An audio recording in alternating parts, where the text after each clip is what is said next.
Okay, camping days. When we were young, we used to go to Martin River. It was a summer thing that was just was. Dad used to bring us there as soon as school was out. He would come only for our holidays time and his days off, but most of it was just when he was on holidays.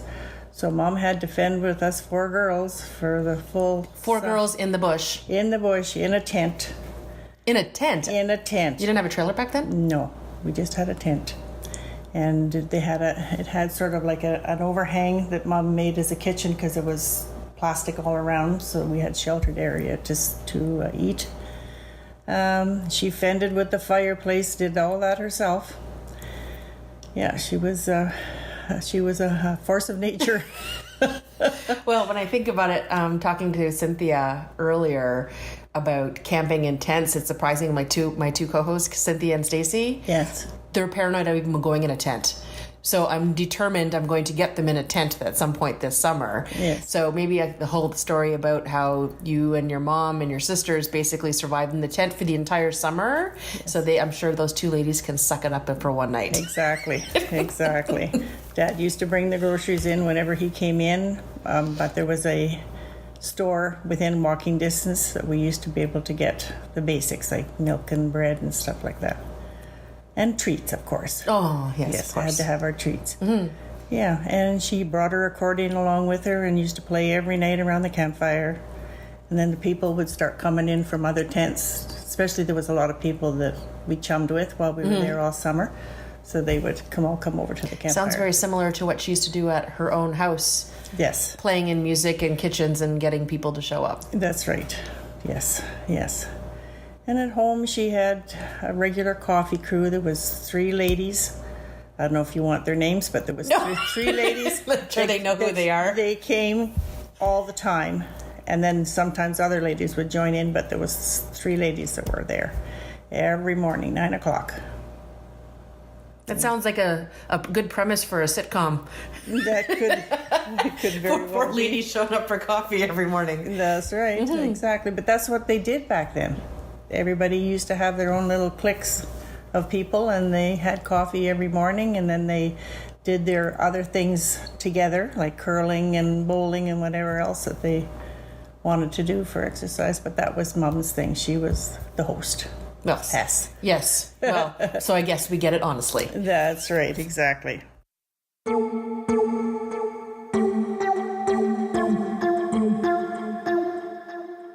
Hey, so welcome to Flying for Flavor, episode 39. Cynthia and I are here drinking wine and talking about our mothers. That sounds a lot, friends. Sounds dangerous. It is. It is. And you can hear from the other voice that we do have a special friend calling in. Kate St. Hilaire from Ironstone Vineyards and Obsession Wines down in California is calling in so that we can give her a big toast and a congratulations. Woo! Thank you. Obsession Symphony, the wine that we mentioned in the California Wines episode a few weeks back. Kate actually opened as the very first interview in that show. And I just happened to notice, I think you won the gold for the 2018 Sierra Foothills Wine Competition. Exactly. So it's a really fun little competition that happens every year. It's not massive, but it really pays attention to folks that are doing fun and interesting things in the area. So it's really not I wouldn't say judgment of peers, but it is nice to know your local community and what people right around you are doing. So it's really fun and community oriented. Well, that's the whole thing. The people who are around you the most, and if they're the ones cheering you on, I'm sure that means a lot. Absolutely. Mm-hmm. And it's not your first award for this wine, I believe, right? No, we've definitely had some in the past. This wine has been around for ages and ages and ages. So we've definitely, had some accolades over the years, which we're very, very grateful for. But, we don't need to get into all that now. It's made the San Francisco Chronicle Wine Competition, California State Fair, all of that sort of thing. So it's not to mention, smaller competitions that happen overseas that we don't really hear about so much in North America, too. Oh, it sounds So great. So cool. yeah, so we wanted to showcase it. We figured this was the Mother's Day episode, and I'm thinking that my mom's not even a wine drinker, but this is something that it's light and it's fruity that I think would be a good fit for all you people who can't figure out what to get your mom for Mother's Day. Yeah, I agree. Yeah, absolutely. And actually, the story behind this wine is really, really fun. So just to remind you, the grape is called Symphony. It's a really unique grape, a cross of Muscat and Grenache Gris. And on the label there, I know your listeners can't see it, but it is a daffodil. And daffodils are Mrs. Coutts' favorite flower. So the Coutts family is the family behind Obsession and Ironstone. They're, just a phenomenal people and tremendous growers, and have a big agricultural history in the family, about 4 generations deep at this point. So for one of their anniversaries, instead of just getting her a bouquet of flowers, Mr. Coutts planted over 6 tons of daffodil bulbs in the hillsides as you drive into Ironstone. Wow. So, And Yes. husband of the year for Yeah, sure. it's making my hubby look really bad right now. I know, husband of the decade, maybe. So, and of course, daffodils are self-propagating. So every year we have a massive daffodil festival. People come from all over the world to see the daffodil gardens and drink Symphony. So this is a true homage to Mrs. Coutts, who is really the mother of Ironstone. Wow. So cool. I just picked this wine because it won an award, and it's kind of nice to hear the whole story behind it.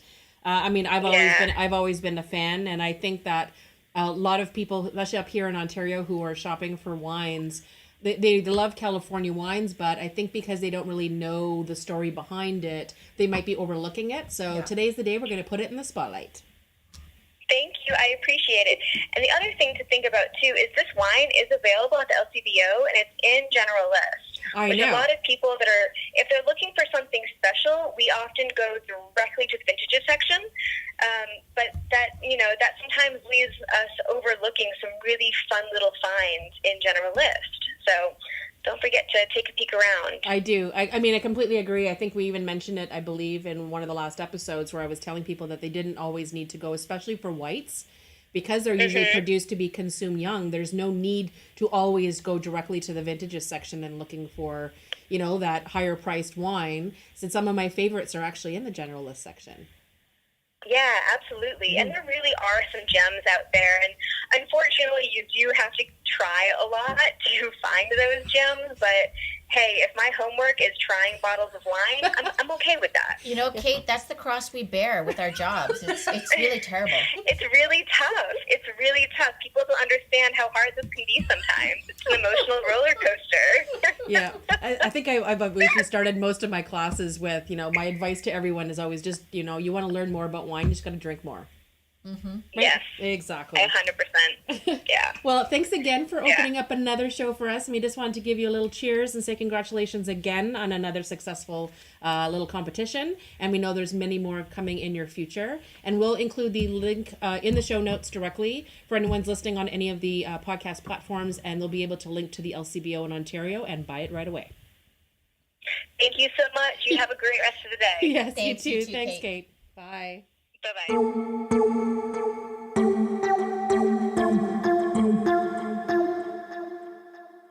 There's going to be little clips in between different sections of the show this week.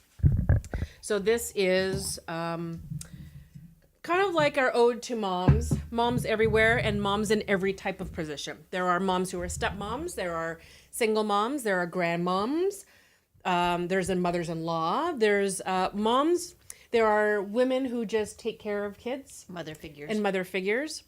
So I want to basically dedicate most of the show to all those moms in all of their various roles and how they kind of shape us, especially when it comes to, cooking and food and travel. And I really think that it's something that's goes beyond just the kitchen and the apron. I think it's something that kind of resonates with us. I agree. And and being a mom myself, I know that I couldn't have a show without talking to my son. So fortunately or unfortunately, you'll hear a bit of him during this episode at some point. He promised to include a story just to slip in here and there. I can't guarantee I can't guarantee if I'm going to edit it or not yet. So we'll see.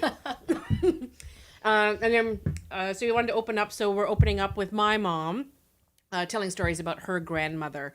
So I come from a long line of cooks on both sides of the family. I think I've mentioned it in previous episodes. I think one of the very first episodes where, actually, I think it's the very first one where it's talking mostly about me and my background a little bit. You kind of meet a little bit stories about my mom and just how I spent a lot of time in the kitchen. So I spent a lot of time with my mom over the last few days, just sort of getting these stories from her. And it's surprising how she kind of admitted to me that her, as much as I was really attached to the food part of things, she admitted to me that she didn't really cook with my mother, with her mother in the kitchen. So maybe it just skipped a generation, or it's something different, because I think about my cousins. They're very involved in kitchen and food and stuff with their mothers, but it seemed to just miss that generation or something. I don't know if it was just because they were too busy at home. I don't know what Was it your was. mom that working generation as well too? She started to. She was a nurse, and then she, at some point with all the graveyard shifts, they were finding it difficult with, who was taking the kids and when and that kind of thing. So my father got high enough in his position in his job that they figured they could do without it if they needed to.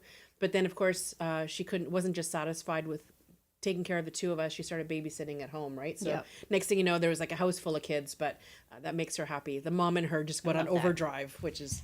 Well, and it's interesting that you said that, because that's something that you and I shared when we were talking about the concept for this this particular episode, because my maternal grandmother, God rest her soul, was a huge influence on my life, but definitely not in food.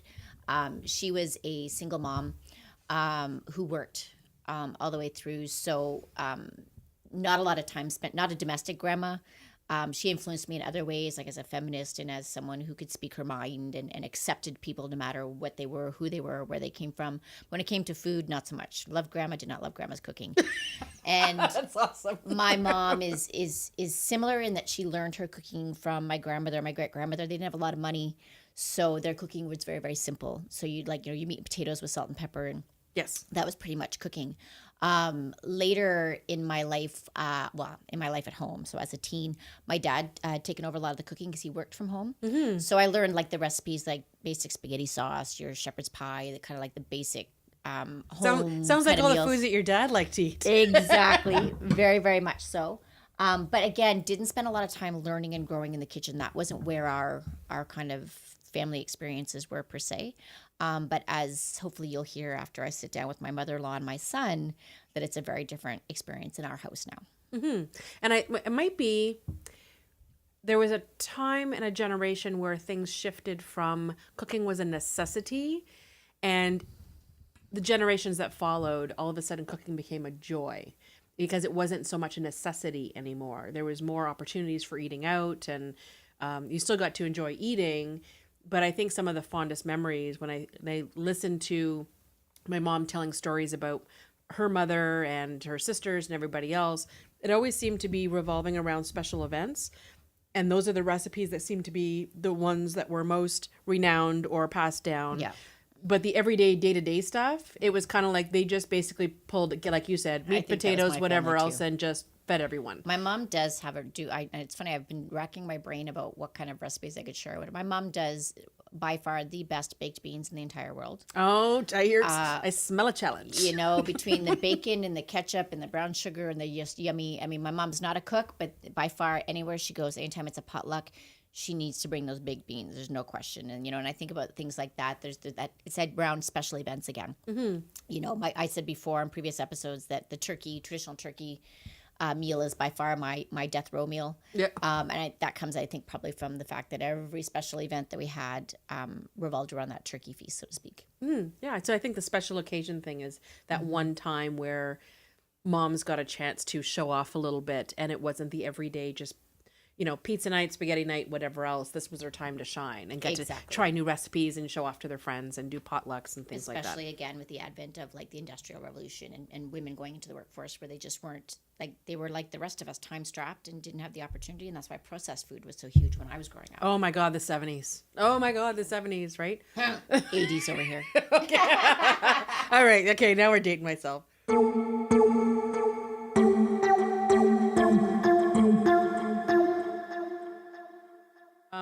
Couple things I want to talk about. This is when you're listening to this on May the 12th. This is the last day for International Compost Awareness Week. So the only reason I wanted to mention it, because composting should not be just for 1 week, but this is the time where the Compost Foundation here in Canada is actually starting to promote people to use your green bins a little bit more, pay more attention to what things that you're throwing into the garbage as opposed to throwing into compost bins. I know that commercially it's not always easy to do that, but if you have a small enough place, either call around to your city or other social planning groups that may be in your area, especially those who are really revolving around earth care, that kind of thing, that may be able to direct you to places where you can give your scraps that they can use for composting. Because a lot of times that compost is not just being used, it's not just used in for pretty flower gardens. A lot of times it's used in things like community gardens. Yeah. Where they can actually help to grow food to provide for the needy. So just by you donating those food scraps or taking that time to put them in the green bin. And yes, I know it's stinky. However, a couple of tips, depending on what your city you're listening to this. In Sudbury, we have green bin pickup every week. We are lucky. But I still double bag all of my bags. So this way, first of all, they won't sop all the way through. But I tend to fill mine up quite a bit throughout the week. And then for those who are listening in areas where they pick up every alternate week, I know that in the Ottawa area, my brother said I think it's every second week. During the summer when things are hot and icky, he's actually, again, double bagged them and he'll freeze it. Yes, I've heard that too. My mother-in-law puts it in the freezer. Yeah, so there's a lot of people that are freezing it, and this way they'll take it out the night before, and then you don't have to worry about, because like the birds and all the other bears bears and and everything whatever else, especially this time of year, they're really starting to look for it. And we went from winter and checking to see if there's snow on the ground to summer, and starting to wear it's like socks are finally put away. It's so funny you bring that up because I literally was I made some potatoes earlier today and I looked at the potato peels and I was like, okay, I really got to start composting because we don't in our family. A number of reasons. One is just our crazy lifestyle. We're not very good at routine in our homes. So that idea of putting it in the bin, then moving it over and all that, I'm a hot mess mom all the way. So it's just it's one extra thing to have to take care of that just isn't working in my brain. And then the other challenge we have is you mentioned about it filling really quickly. Like I literally fill a compost bin with every meal. Correct. So that challenge around it's the extra time around it. And realistically, as a mom, we can test the kids. It's a great way to teach the kids about how to move forward and take better care of our environment and as well show them how nothing needs to be wasted. So it was interesting that it just happens to be this because it literally came into my brain this morning and I did not know we were going to talk about this today. So it's cool. So if you have a small bin, one of the things that I always do, it's a habit that when I'm doing food prep, and it might be because I was in food service for a while, that when I was doing food prep, I bring the small bin and it's right on the counter beside my workspace where I'm, chopping veggies, peeling things, whatever, so that it's automatically right there. And then as I'm filling them, I just keep moving them out. And it's one of those things that it took a while to get into the habit. And now I'm finding when I'm cooking elsewhere and they don't have a green bin, I'm looking for it and you don't realize how much you're throwing out. What's interesting as well too is that when I cook, because I also have that same mentality, I always have a big salad bowl. And I put all my scraps into the salad bowl. There you go. It's just instant instead of having to go back to the garbage. Because my garbage is under the sink where there's no counter That's space. a Rachel Ray garbage bowl. Oh, well, look at that. I'm fancy. That's what she does. Fancy bowl. That idea of just not having to go back and forth and I just dump it at the end. And I think as I'm going bing, bing, bing, bing, bing, thinking, oh my God, I can just dump this into the compost and outside and be done with it. It's just not something that's top of mind. So Today I learned. Today you learned. So if you want tips on how to get more out of your composting, rules of what works, what doesn't, or other things that people have kind of learned throughout this process of including composting throughout their day-to-day times in the kitchen, especially with organizations, you can reach them at the compostfoundation.org website. I'll have the link for you in the show notes, of course. And for those of you who are new to the show or aren't familiar where the show notes are, when you're listening to this on any of your podcast players, you should see a blue hyperlink, which will take you directly there. And if you are not, just keep remembering that you could always go to stephaniepichet.ca/flavor39. So flavor, this is the episode 39, so it's always under flavor 39. Second thing is, because I couldn't unfortunately be there this week for it, but it is near and dear to my heart. Sudbury has just launched their culinary tourism strategy for 2018. It's been a little project that myself and other members of our working group have been working towards here in northeastern Ontario. we understand that tourists come to Sudbury for different reasons, but of course, all tourists, including residents, they need to eat, right? So we want to showcase Sudbury and just remind people who are coming here that we are also a great dining destination. And we are more than just, coming in for sport events and coming through to go shopping or anything else. So we are trying to work on an entire marketing strategy and plan that basically not just includes restaurants, producers, growers, special attractions, retailers, and of course festivals, because we are a festival city here during the summer. But so everything has that little touch of something local about our food scene here in the Sudbury area. Well, and the reality in Sudbury is that we have a lot of really great little local haunts. They come up and they disappear so quickly because people aren't embracing them, and it's not as known that they exist and that the food is good and whatever, and we're afraid of it. And the more that we can do for those businesses to promote that they exist and that we've got this great culinary community here, the better it is. Yeah. And I think part of it's going to have to be doing is telling stories of. So just like how Kate at the beginning of the story told us the story about the daffodils and the wines. I need to go buy the wine just for the Mrs. Mama who had the daffodils planted for her. I know. But those are the kind of stories that really do resonate with people, and it kind of gravitates. So now when someone goes to the LCBO and they see that label and the daffodil, put a smile on their face, and it may just encourage them to try it. And I think that's one of those marketing tools that we're going to be doing Marketing here. 101. Yeah, so we're going to Appeal to start. the emotions. So we're just going to start sharing more stories, and so we're actually looking for stories, not just from the business owners, so all of those different groups that I mentioned, restaurants, producers, growers, but we're also looking at the local residents and tourists who are coming through Sudbury. So we're encouraging everyone just so that we can kind of keep track of where people are eating, what they're enjoying, what they should be trying, something new you heard about. Just try to use the hashtag Discover Sudbury. And we'll start collecting things on social media and kind of creating a dialogue so that we can kind of elevate and show off a little bit here in this city. Again, I'll have the link to the CBC article that was just placed from this week for the strategy public launch that happened earlier this week. I believe it was Tuesday morning. And you'll have the actual link to the PDF with the full strategy if you're interested. And if you're interested in going even further and volunteering some time to brainstorm, come up with ideas, and kind of help out the culinary industry here in Sudbury, Ontario, feel free to send us an email here directly, flavor@stephaniepichet.ca, and we will happily let you know when next meetings and stuff are.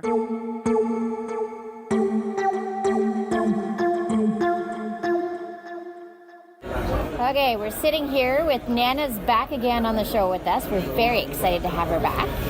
And we have a new guest. My son Caleb is joining us, and his face is bright red even though you can't see it. So he's super stoked to be here, right, Caleb? Yep. And who doesn't know she's getting rooped in, we also have my other mother-in-law here today. Auntie Betty has joined us for lunch, so we're going to make her say a couple of words for us as well, too. She's shaking her head at us going, no, I'm not here. So, as we mentioned earlier, we're talking about our moms and traditions in the kitchen and spending time together with food and the trouble we get into in the kitchen with each other. And so I thought I'd chat with Nana and Caleb to talk about some kind of generational stuff and what Caleb kind of thinks about from the new kind of kid version of what food is compared to what Nana's really old lady point of view on food is. So, tell me, guys. Caleb, I think we had talked a little bit about some traditions that Nana has done for you in the kitchen that you love and like to talk about a lot. So tell me. Well, probably the biggest tradition that Nana does is her Nana donuts. Nana donuts. Like the cinnamon bun ball dough things. They're very good. The cinnamon bun's just done a different way. Yeah. And it's called monkey bread. Monkey bread? Yep. Those are very good. Yeah, so it's basically like little balls of dough, like bread dough. Bread dough rolled in the same as you would do a cinnamon roll. So sugar and cinnamon, and then you just stack them up and bake them. And there never seems to be enough cinnamon topping for everyone. With the cinnamon and the brown sugar and the crunchy, we're always fighting over who gets the pieces with the most. Nana's a little stingy on the sweet stuff, eh? I tried. You try? What else? think about in the kitchen and family? What about your special sandwiches that we do? Oh, our peanut butter and banana sandwiches that you make all the time. With what on it? Although we With, didn't do it this usually with brown sugar, which is really good. That's what I do wrong. I don't put enough sugar in your food, is what you're saying? We don't put much, just enough, eh? Just a little sprinkle over the bananas. So one of the things that I did with my grandmother growing up, with Grandma Hembroth, is we used to make pancakes in the kitchen. Pancake breakfast. We'd go up to the trailer, actually be the trailer kitchen, go up and make pancakes on a Sunday morning. Do you do that with Nana at all? We made what kind of pancakes do We you made like? pancakes. We've made all kinds of pancakes. Yeah? We've had the chocolate chip pancakes, plain pancakes, blueberry pancakes. I think we've had banana pancakes. We made banana and chocolate chip when I was there just recently. Yeah, those were good. He said, tastes like bananas are in here. There was one banana getting a little bit beyond, and so I snuck it in there thinking I could fool him. Can't put much past this kid. No. Yeah. You used to like to cook a lot more when you were little. Yeah. I don't know. Why do you think that slipped away. changed? So Caleb used to spend a lot of time with me in the kitchen, and he was making up his own recipes, and he was going to open a restaurant. And do you remember that, Caleb? Yeah, I remember that. What were you going to call it? Caleb's I don't remember. What was it? Cafe? It was like Caleb's Canadian Cafe? Or something like that, yeah. So what changed your mind? I think probably what changed my mind about it was probably when I watched, because I watched MasterChef all the time, and then when I watched Junior MasterChef, I was like, oh, I can't do that, and I was like, I don't want to do this anymore. I think those are kids, they don't just cook for a hobby, it's like an obsession for them, isn't it? Yeah. They embarrass me. So what do you, go ahead. Sorry, no, that's good. So what do you like about being in the kitchen? Because you do spend a fair amount of time with us in the kitchen. I do. Probably my favorite part about like cooking is eating afterwards. That's good. That's actually probably my favorite part. And also, I really like the end product, coming up with something and coming out with like something that you've made at the end. So like that pride in that you made this meal, and Caleb is quite particular about his plating, isn't he? Yes. I do like to make them look pretty and appealing. Appealing to the eyes as well as the palate. Yeah. What about you, Nana? How are things different now compared to when you were growing up? Auntie Betty just giggled at that. Yeah, I know. I think if you can agree with me, I think our meals at home were very plain. Mom wasn't big on spices. Meat, potatoes, Yeah, and the same maybe thing. a canned vegetable. We had every week we can tell what day it was because we'd have a roast of something or a chicken on Sunday. Well, then we'd have hot sandwiches on a Monday, or Saturday was spaghetti or cabbage rolls or something along that line. But each day had its own meal, so you knew what was coming. You knew it was coming every Yeah. time, so you know what days not to come home for dinner if it wasn't something you liked. Well, no, we never did that. The old liver and onions. Liver and onions, yeah. So where do you think you do a lot more experimenting? Like you like to try different recipes. We do. Where do you think that comes from? I guess just because your palate changes, that like I said, I've tried to recreate some of my mother's recipes, and because there's no recipe for it, I haven't got a clue what she put in it. Like I say, it was good. I can't say it wasn't bad, but it was so plain that you don't know what, put in it. So I guess just from maybe experimenting with that and adding a little bit more to it, or changing things up a bit. Nana has a pet peeve about cooking with me. Yes. Do you know what it is, Caleb? I have no idea. Go for it, Nana. You never measure anything. So if you want a recipe, good luck. Nana gets so frustrated with me because I don't follow directions very well. I No. just like to play with flavors and play with different ingredients and stuff, And cooks everything on high, right? I do. I cook everything on high. Funny as And, it is, it doesn't get burnt most of the time. Yeah, it's just you got to know when to pull it off. But yeah, Yeah. I should not cook everything on high, but I do. And Stephanie groans, I think, when she hears that as well too. And you walk away. But I also, the challenge is that I can never really recreate what I've made, because I'll create something that's really, really good, and I'm like, what was in it? How much of what did I put in? So that's what I do too. You're like that too, just like I throw do. stuff in. When I spaghetti sauce is first the worst, make, eh? my spaghetti sauce is the worst. But I'll do if I'm following a recipe, I'll do it that way once, following it, and then after after that, Oh, I'm I the do same too. way. never the same. I want to know how it originally, especially if it's something new. Yes. You want to know That's how what it's supposed to taste. And then from there, yeah, you can kind of make up your own kind of rules and yeah. So Caleb, which way do you go? Do you go more towards, do you have to measure everything perfectly or just throw things together? little bit. I think so. I think probably more on the measuring side. I don't want to mess up and like have it wasted and not be good. So I like to follow the recipe exact. Where all the time, like the recipe will say like 3 to 5 minutes, and it's been 5 minutes, and Yeah, you panic. You or Dad will be like, it's not cooked yet, but I'm like, but it says 5 minutes. But if it's bleeding, it's not cooked. Yeah, and I think coming back to pet peeves, I think if Nana got to air hers, so I'm going to air mine. Are we still recording? Oh yeah, there we go. Stephanie will edit that out, we hope. The challenge of cooking with your mother-in-law is when she comes into your kitchen and takes over. I know that feeling. Oh, you know that feeling too, Auntie Betty? Does she do that to you too? She does. Only with sisters though, not mother-in-law. Yeah. Or when she comes into your kitchen and drops everything. Thank you.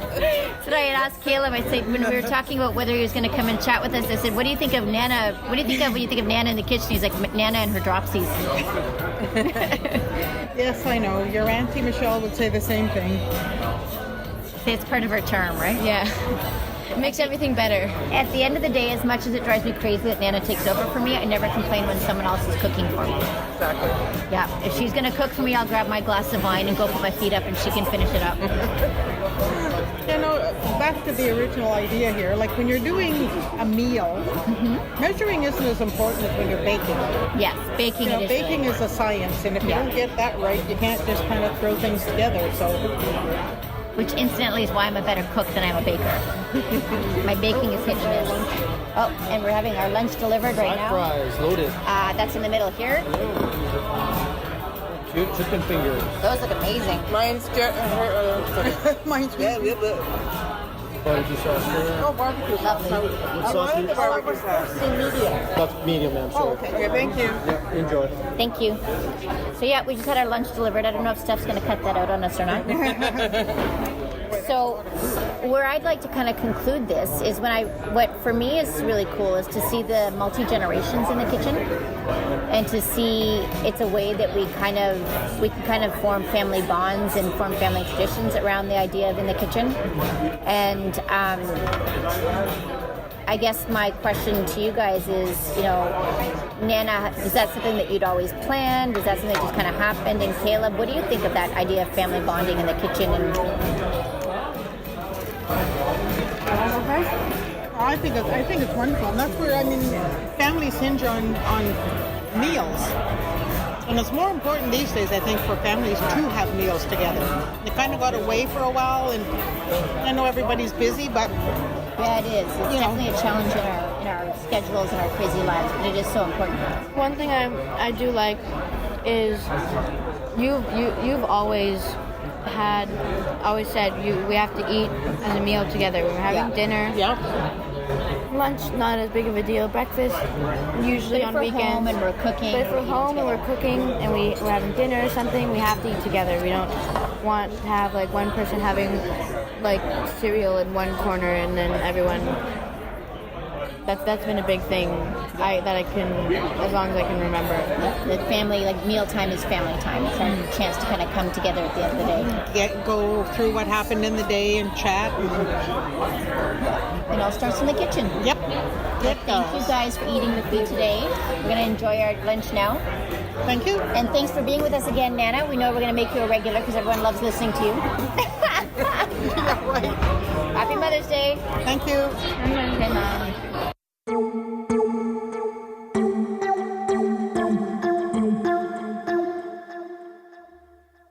So as I mentioned, you've been hearing some little clips between my mom at the beginning and Cynthia had a little chat with Nana. Everyone remembers Nana from the previous episodes. And then She calls him Puppy, but it'd be Caleb or something. Caleb. He's 15 years old, but Puppy's okay.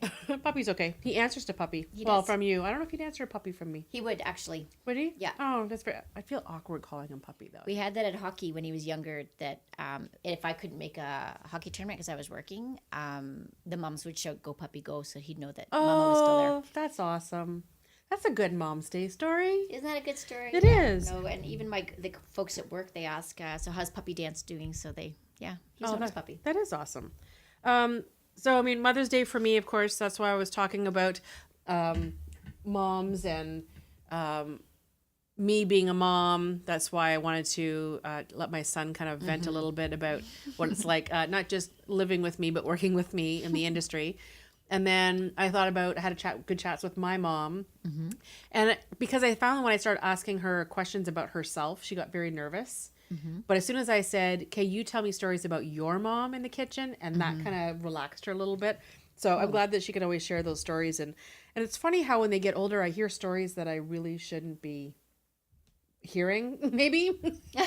Or things that she, after all these years, she's telling me now, that maybe now that she's older, she's hearing stuff. Or she's remembering stories from her childhood, which are a lot of fun. So Cynthia is the one who has the little kids on an ongoing. So she is the day-to-day mom. So I thought this would be a great opportunity for Cynthia to share with us about. So what are your special tricks for feeding the kids now, and if you're noticing any changes compared to what kids were like and what they were eating when you were a kid compared to what they're doing now. So I'll start out a little bit about eating when we were growing up versus kids eating now. I think that it's pretty open in media, and most people know that when we were younger, it was all processed all the way in our world. I'm a product of the 70s and 80s, so we had the Hostess cakes, and we had the prepackaged Spam Hostess sandwiches and stuff. All of that. I used that to stuff love where, toasted Spam. oh no, I never liked Spam. I will give it that. I had enough of a palate that Spam was not working for my palate. But that idea of like the processed instant, all of the chemicals you can throw at the kids, and now we're seeing a change away from that. I mean, sometimes I think we're swinging a little bit too far with our hyper organic, hyper non GMO. And don't get me wrong, it's all good stuff, but it can be quite intense as well too. I think at the end of the day, as long as your kid is eating, you're winning a battle. We're seeing a lot now. I remember I had a conversation with the dance moms at the studio last month around their children. They can't get them to eat more than chicken fingers and fries, maybe like pasta with butter, no tomato sauce, but butter, maybe Parmesan cheese, or grilled cheese sandwiches, like that really, really simple, plain food. And a few of us moms were marveling that we don't have that issue with our kids. And we were talking about the fact that when Caleb was born, it was really important to me to expose his palate to a lot of different things so that he didn't have that, oh, I'm not going to try anything new kind of feeling to it. And even with my daughter, who was adopted at 3 and came from a very chicken finger and fries kind of upbringing that thus far, it took a little bit longer with her, but also opened her palate as well. And it was just simply offering things and trying things and also modeling that behavior as well. My husband will try anything. I'll try a lot of things. I got a little bit of an ick factor. I've got a low gag reflex. So there's certain things like put a dead octopus head in front of me. I'm probably not going to eat it. Whereas my husband will chuck it in his mouth and chew the eyeballs. Whereas my daughter is a lot more willing to be adventurous and try. I think my daughter likes the shock value. So if she's like eating something weird, people are like, oh my God, you're such a cute little girl and you eat weird things. She's like, yeah, look at me. My son, on the other hand, is a bit more cautious, a bit more measured. But how we kind of position our house is try one bite. Have a bite, chew it, swallow it, no matter how much it kills you. And I've been there doing it myself, chewing and gagging as I go, and swallowing it. So then you can say you've tried it. If you don't like it after you've tried it, I got you, because I'm the same way. But if you're not willing to try it just by looking at it, then you're kind of, it's like prejudging and being biased. So by adopting that in our home, that made it a little bit easier. But we also, again, in our space, like my daughter's favorite meal is butter chicken, which is a traditionally Indian dish. My son loves sushi, which is, traditionally a Japanese dish. And he's even come so far as he started initially, he would only eat the vegetable sushi. Oh, okay. I think before that, he would only eat the tempura and drink and kind of had the miso soup. Then we moved him into having the stuff with the seaweed around it because he actually likes the dried seaweed as a snack.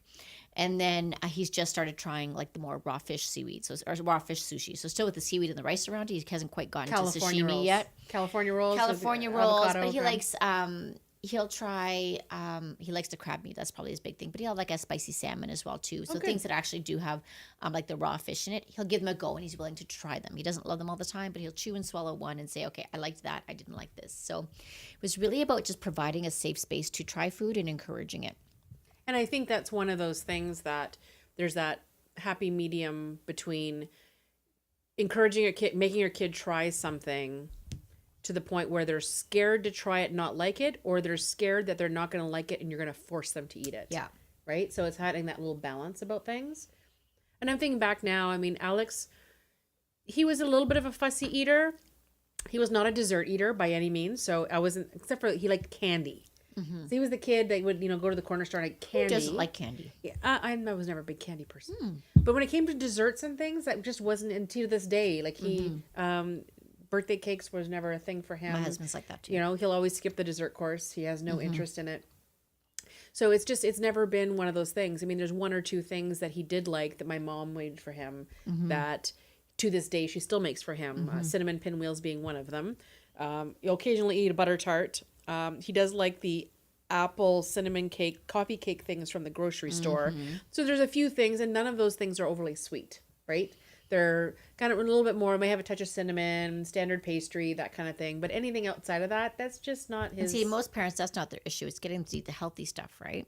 Well, he wouldn't eat that either, but he was also the kid, like he would never eat like the whole spaghetti with the butter and stuff. That wouldn't be him. Like he would just eat tomato sauces and pasta sauces and meat sauces, and he liked those, and pasta things were fine. Yes, big grilled cheese. But again, this as moms or just as parents, we tend to show what is acceptable and how to try something. We model it. So I know that I am still to this day, I can just eat something that's a combination of bread and cheese and starch and cheese, and I'm fine with that. Hence my wine and cheese dinners.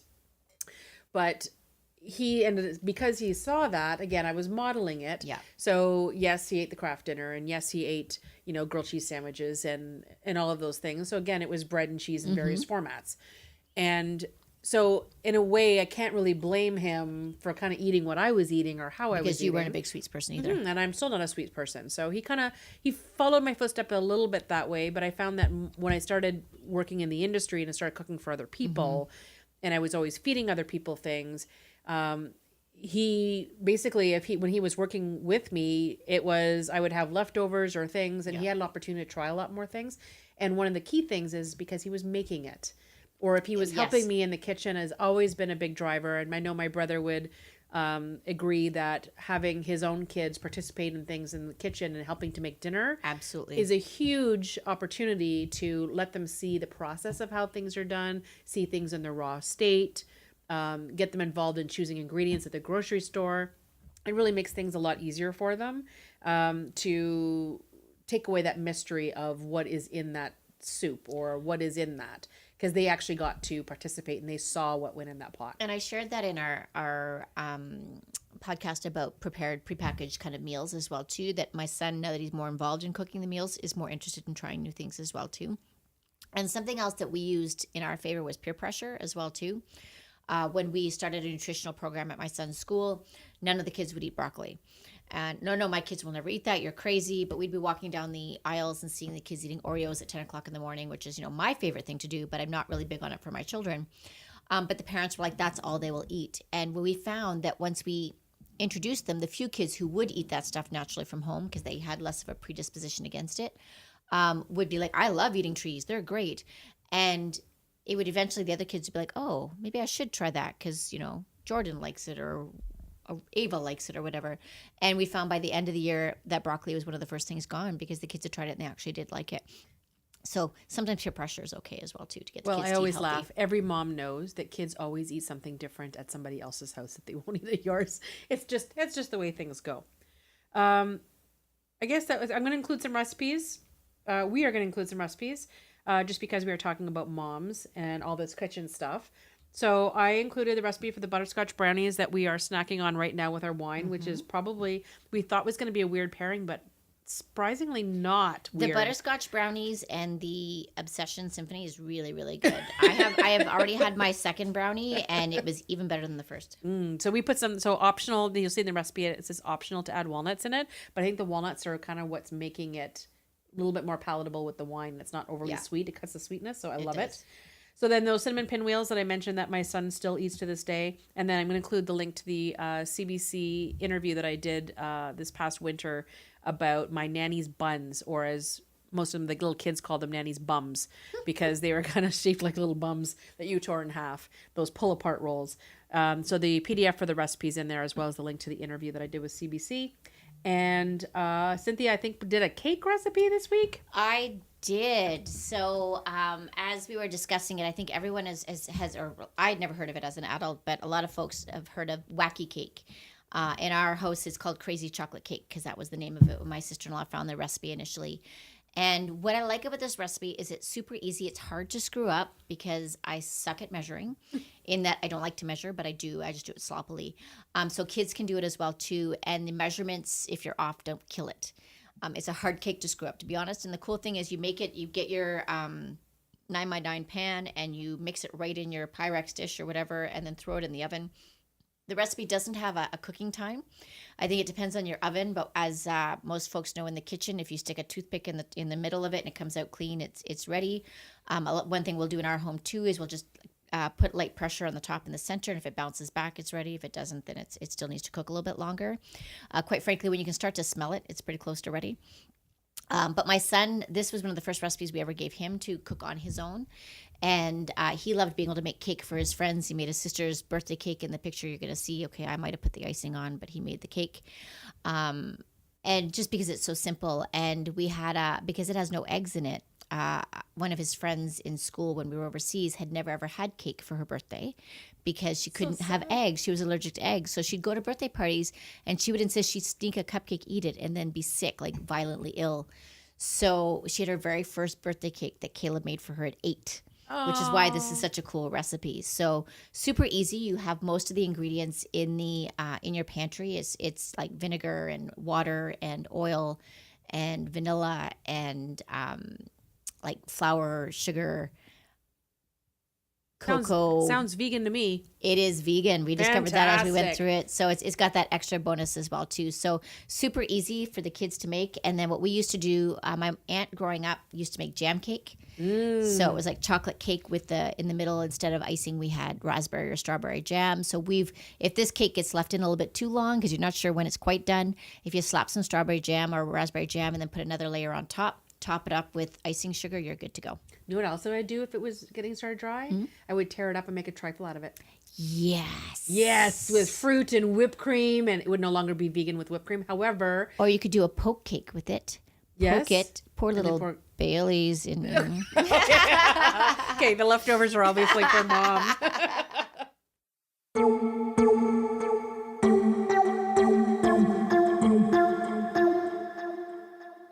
Memories with you with cooking, I would say, would have to be when we worked together, whether it was a large event or a small event at someone's house. I think those are the times where I took in the most or learned the most from you. I feel like I took in all the times I saw you go the extra mile and put in that extra work and extra hours just to get the job done and make sure that the customer is pleased with everything we do.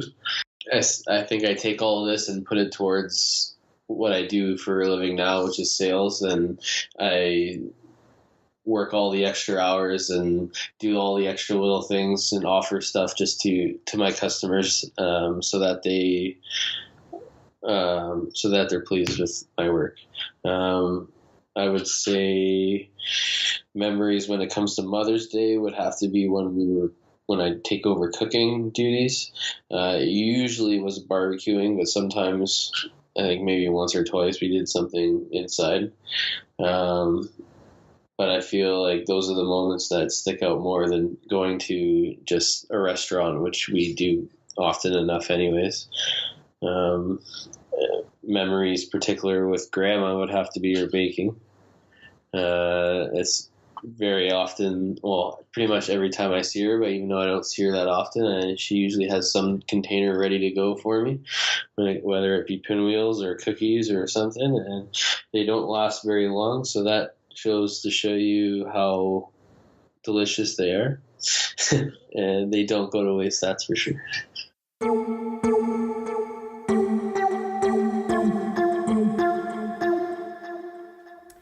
So before we get into closing, a couple things. I think Cynthia's got a fly in my soup. I think it's an update or something this week. Yes. So, Yes, let you do that first. Yeah. So basically, I believe we've discussed. I know we've discussed it on the show. I don't know if it was specifically a fly in the soup, but I feel like it was. And so it was the idea that going on social media and complaining about a local business is not the most constructive way to go about the situation. So I had an experience this past week. It was just a couple of days ago, and it really kind of woke me up a little bit. So a Facebook friend, had posted about a local establishment that they were unhappy with a particular experience they had, and they were venting and frustrated. And friends chimed in about different experiences, and I think it was really interesting too because it's not a space that we typically hear complaints about. But I had just had a really negative experience at this establishment just in the last couple of weeks. I was there with a girlfriend of mine. We ordered 3 appetizers. They brought out the first 2 right away. We said, just bring them. We're having drinks and we're not worried about having courses or anything along those lines. Just bring it out as it's ready. So they brought the first 2 items, but not the third item. So at that point, I just reminded her, like, we still have that third item. And she's like, yep, no problem. I got it. So we thought, okay, no big deal. Continued on our merry way. About 20 minutes in, and this item from our experience in culinary hospitality, we know it takes about 8 minutes to kind of prep and cook. It's not a very intense product. So about 20 minutes later, I asked again about this product. I was like, excuse me, do we have any word on this product that we're missing? And the server was like, yep, it's coming any minute now. And then I watched, and typically when you're in the hospitality industry and you're a server, you're going to check in the kitchen at that point to say, hey guys, the customer just brought up they haven't got their product. What the heck's going on? But she didn't go to the kitchen, and she didn't go to the station to check and see if it was punched in. No, she was busy. I'm sure she was run off her feet. So I didn't say anything at all. Then about 20 minutes later, so about 45 minutes now after we've ordered, I get an urgent message from my husband that I need to go pick up my son at the studio because he got caught up. So I'm like, hey, we need to leave now. And my friend is like, well, what about that third item? And I said, well, I feel bad because I wouldn't want to leave food that they've cooked for us that we've ordered because we need to hurry. But it's been 45 minutes for this 8-minute product. So I had asked our server about it. The server was like, oh, do you want me to just void it? And I just thought, typically, there's a little bit of pushback. They're not anxious to void food because often they're either held responsible or they get in trouble for wasting. Or Not to mention, it should have been done. Well, it should have been done 45 minutes ago. Yeah. So I thought, yeah, just void it. And I'm thinking that there's no way that this food was made because she wouldn't have been so quick to typically offer. And this is making some assumptions I get, but it's from my experience. So we left and went on our merry way. And I was just a little perturbed because when I brought it up to the server, she was just not concerned. Yeah, I just won't make it. We're all good and go away. And I'm like, no, we wanted our food. So anyways, I had a bad feeling. So I commented on this post, which I never do. And I mean, I was very respectful. I was like, you know what? We had a very similar experience not too long ago. Very, very frustrating. We expected better and whatever. And then I saw all the posts coming back and how horrible you people are for commenting on a local business. And I kind of went, bing, bing, bing, bing, bing. You've just done something that makes you crazy. And why I thought I'd share was kind of twofold. One was like, holy cow, this is something that drives me crazy. And I totally did it in the moment, had an emotional reaction to it. And then I stopped and thought about why, because normally I would never do it. And I thought in this moment, I felt helpless as a consumer because when I shared my concerns in the restaurant, they weren't received. And so this was I can't do anything about it, so I'm just going to. Now, that said, I'm going to go back to this place because I do really like the food. I do really like the atmosphere and all. And I'm hoping this just was a really, really off night for them.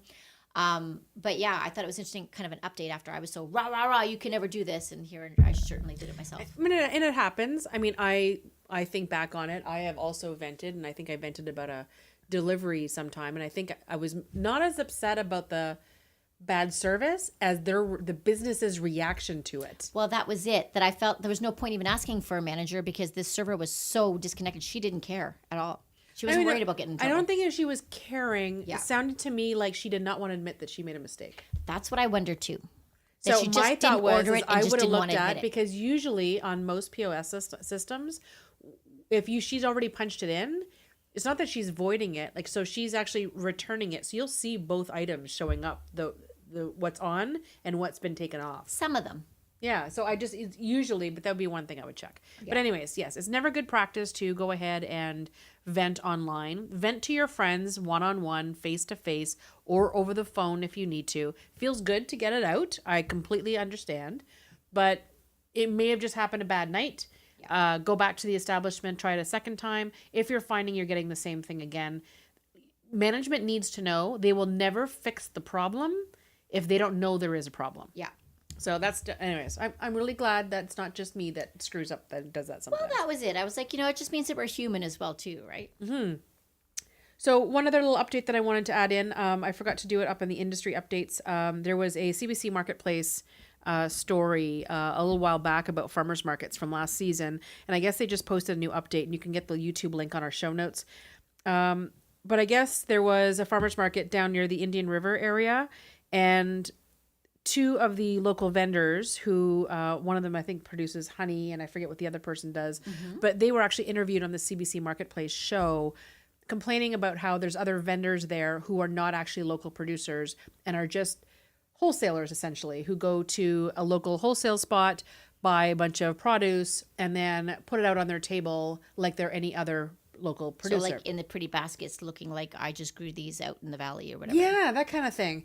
So they were really upset because they tried talking to farmers market management about it, saying, it's not really fair. Like they're basically promoting themselves as local providers just as we are. As long as people understand the distinction of it, it might make them choose differently, right? And so I guess the interesting thing is that their update on the CBC Marketplace thing was that after they did this episode, they were kind of hoping that maybe they were going to get some kind of recourse or changes. If anything, they got kicked out of the farmers market.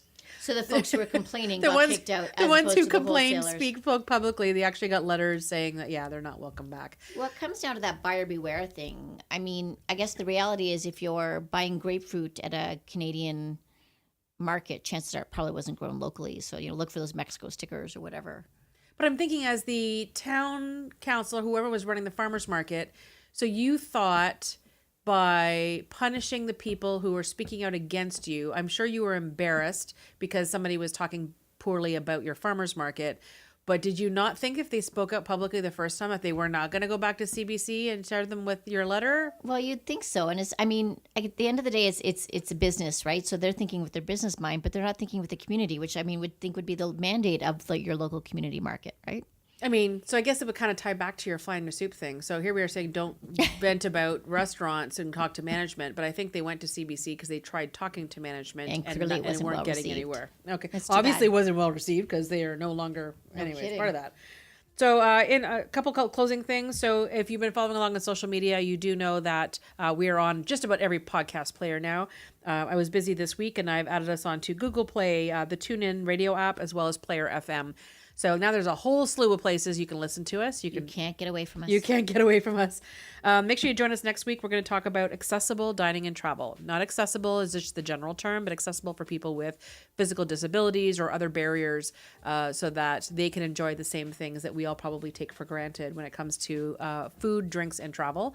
And we're going to have some special guests join us so we can actually hear direct stories about things that we may not be thinking about, not just as industry professionals, but also as fellow diners and travelers, that to be made aware of on when and how we can help them, if and when they want help, and all those kind of things that a lot of people are always scared and nervous to talk about. So I'm hoping we can kind of open up some really great dialogue for Absolutely. And one of the biggest things that we'll highlight is that just because an establishment is AODA compliant doesn't mean that it's actually accessible for all, and there's little tweaks and things in that people don't think about. I'm really looking forward to sharing my stories of traveling overseas with my friend in a wheelchair, because it was definitely an interesting experience. I can just imagine. I've only gone out for dinner with her, and I know that I carried that wheelchair from London all the way up to Inverness and back. Yeah, well, you are a trooper, but yes, I'm anxious to hear the story too. So make sure you subscribe to us and rate us on all of those podcast players. And then, of course, if you just want to do it the old school way, you can always access our built-in app and player directly on flyingforflavor.ca. Until next week, cheers, darling. Cheers. Happy Mother's Day.